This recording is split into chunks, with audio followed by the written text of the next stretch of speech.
Hello students, मैं शिखर आनंद आप सभी को हमारे YouTube channel Shikhar commerce academy में स्वागत करता हूं। आज का टॉपिक है difference between authorise capital and paid up capital, presentation of share capital and debenture in companies balance sheet और accounting treatment of issue of shares. तो चलो शुरू करते हैं। तो स्टूडेंट्स, पहला टॉपिक डील करते हैं डिफरेंस बिटवीन ऑथराइज कैपिटल और पेड अप कैपिटल की। ऑथराइज कैपिटल को हम देखेंगे तो अमाउंट मेंशन होता है मेमोरेंडम ऑफ एसोसिएशन में, और पेड अप कैपिटल की जब बात करें तो वो रिफ़र करता है पेड अप वैल्यू जो है कॉल्ड अप कैपिटल की। अब सेकेंड ऑथराइज कैपिटल की बात करें तो ये असर्टेन होता है ये देख के कि प्रेजेंट एंड फ्यूचर नीड्स क्या है कंपनी की, और पेड अप कैपिटल की बात की जाए तो ये असर्टेन होता है keeping in view the present needs of A company. अब डिक्लेरेशन के बेस पे अगर बात किया जाए ऑथराइज कैपिटल में तो इसको डिक्लेयर करना पड़ता है मेमोरेंडम ऑफ अंडरस्टैंडिंग में, और पेड अप कैपिटल में इसको डिक्लेयर करने की ज़रूरत नहीं है मेमोरेंडम ऑफ अंडरस्टैंडिंग में। अब रजिस्ट्रेशन के बेस पे बात की जाए तो रजिस्ट्रेशन फ़ी जो है यहाँ पर ऑथराइज कैपिटल के बेस पे दी जाती है, किस में? ऑथराइज कैपिटल में। और रजिस्ट्रेशन फ़ी यहाँ पेड अप कैपिटल के बेस पे दी जाती है, किस पे? पेड अप कैपिटल में। समझ रहे हैं? अब कैपिटल की बात की जाए, कैपिटल का हम बेस लेके चल रहे हैं, तो ऑथराइज कैपिटल में जब बात करें तो ऑथराइज कैपिटल एक्सीड हो सकती है पेड अप कैपिटल के, और पेड अप कैपिटल की जब बात की जाए तो पेड अप कैपिटल ये एक्सीड नहीं हो सकती है ऑथराइज कैपिटल से, मतलब उससे ज़्यादा नहीं हो सकती है। Presentation of share capital and debenture in companies balance sheet, तो ये जो आपको स्लाइड्स दिख रही होगी इसमें देखिए यहाँ पर कैसे दिया हुआ है।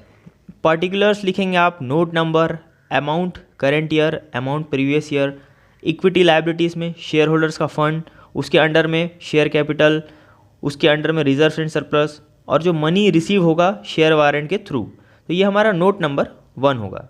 जो रिवाइज शेड्यूल है 6 कंपनीज एक्ट 1956 का, यह शेड्यूल 3 बोलिए part 1 of companies act 2013 disclose करता है कि शेयर कैपिटल को कैसे प्रोवाइड करेंगे नोट्स ऑफ अकाउंट में। तो ये नीचे हम जैसे देख रहे हैं आप नोट्स टू अकाउंट में, सबसे पहले शेयर कैपिटल में, उसके नीचे ऑथराइज कैपिटल है। ऑथराइज कैपिटल में देखेंगे इक्विटी शेयर जितने का भी है, कोई एक शेयर, जैसे प्रेफरेंस शेयर जितने का भी, एग्जांपल 10 रुपये का एक ले लीजिए, ठीक है। उसके बाद इशू कैपिटल देख रहे होंगे, equity share each, preference share each, फिर सब्सक्राइब कैपिटल का कॉलम देख रहे होंगे, उसके under equity share each, preference share each. तो ये क्या बोल रहा है? Of the above shares are allotted as fully paid up pursuant to a contract without payment being received in cash, तो पेमेंट के बिना जो कैश में मिल रहा है। अब नीचे कॉल्ड अप कैपिटल की बात की जाए, देखिए शेयर ऑफ ईच पर शेयर कॉल्ड अप, यहाँ फिर नीचे पेड अप कैपिटल आएगा, उसके नीचे called up capital less calls in areas. तो कॉल्स इन एरियस मैंने बताया था आपको, जो बकाया राशि रहती है डायरेक्टर्स के थ्रू या अदर्स, उसके बाद उसमें हमको फॉरफिटेड शेयर्स जोड़ना है। और फॉरफिटेड शेयर्स कौन से शेयर्स?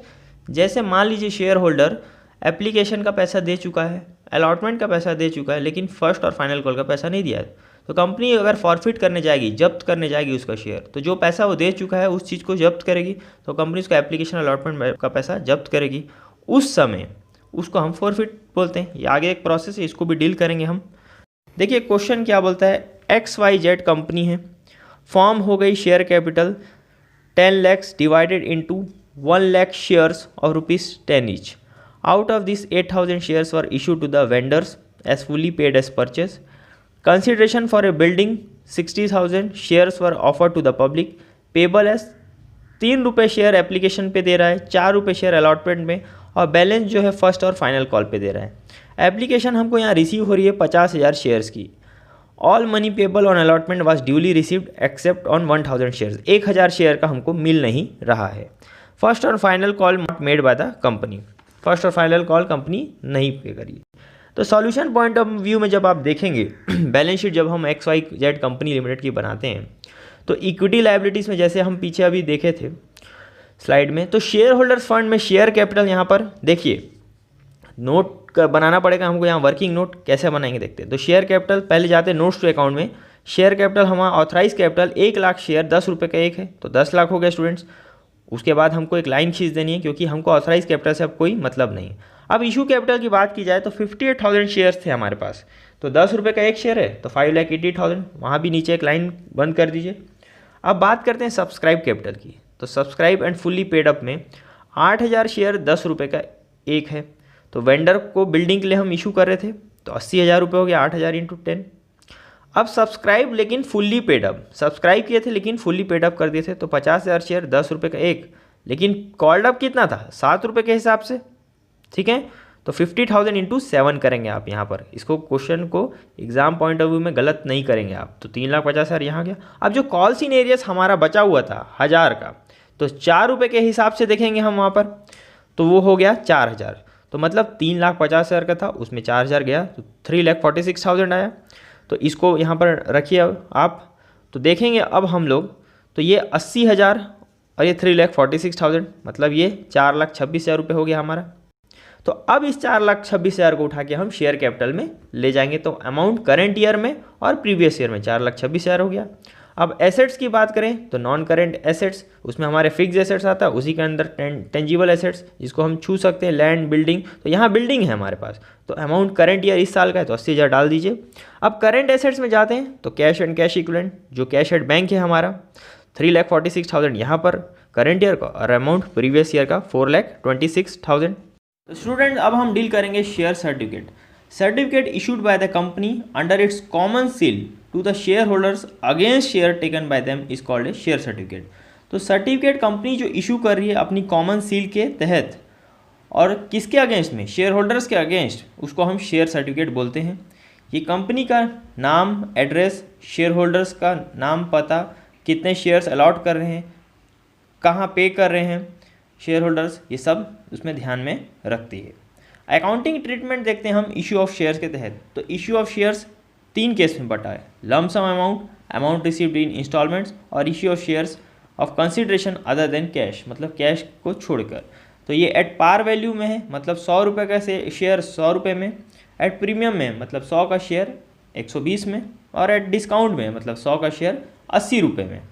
तो स्टूडेंट अब हम डील करने जा रहे हैं issue of shares in cash.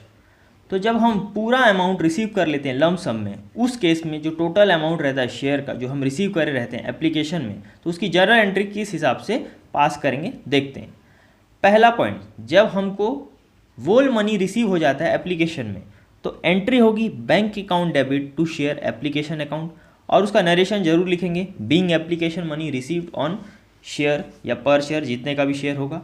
Second entry होगी जब अमाउंट ऑफ शेयर ट्रांसफर करेंगे शेयर कैपिटल अकाउंट में, तो share capital account debit to share capital account, being application money transfer to share capital account.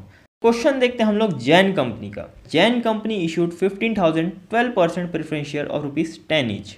All amount have receive in lump sum, मतलब एक साथ मिल गई हमको। जनरल एंट्री पास करने बोला है बुक्स ऑफ कंपनी में।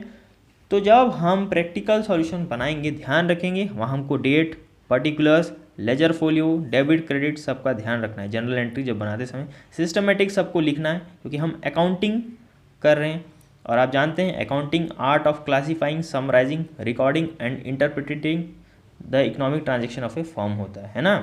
तो चलिए देखिए, डेट पहला bank account debit to 12% preference share application account, यहाँ नरेशन डालेंगे, being all amount of share received in 15,000 shares में हमको मिल रहा है। तो जब 15,000 का शेयर्स है और एक शेयर 10 का, तो ये 1,50,000 यहाँ पर डेबिट क्रेडिट में डाल देंगे। फिर सेकेंड एंट्री मारेंगे तो 12% preference share application account debit to 12% preference share capital account, ये भी हमारा 1,50,000 हो जाएगा। तो नरेशन जरूर लिखेंगे, being received amount on share transfer to share capital account. तो अब हम देखेंगे accounting treatment of issue of shares. देखिए ये बहुत सिंपल सा प्रोसेस है। कंपनी जब शेयर होल्डर से पैसा मंगवाती है तो एक साथ नहीं मंगवाती है, उसका प्रोसेस है एप्लीकेशन, अलॉटमेंट, फर्स्ट या फाइनल कॉल, या जिस सेकेंड कॉल है तो मंगवाएगी उसको भी। तो पहला एंट्री ऑन रिसीविंग एप्लीकेशन, पहला होगा bank account debit to share application account, narration लिखेंगे application money received on share at the rate of जो भी आपके शेयर का रेट है। दूसरी एंट्री हमारी होगी share application account debit to share capital account, application जब मनी रिसीव करेंगे अलॉटेड शेयर में और उसको ट्रांसफ़र करेंगे शेयर कैपिटल अकाउंट में। तीसरी, अगर हम पैसा रिटर्न कर रहे हैं अलॉटेड अनअलॉटेड शेयर्स पे, तब वो एंट्री आती है, नहीं तो वो एंट्री नहीं मारते हैं। इसको हम मर्ज करके भी एक साथ सेकेंड एंट्री के साथ मार सकते हैं, लेकिन आप चाहें तो अलग भी मार सकते हैं। तो जब हम इसी एंट्री को पलट देंगे तो share application account debit to bank account हो जाएगा। Application money received on unallotted shares, ये इसकी नरेशन हो जाएगी।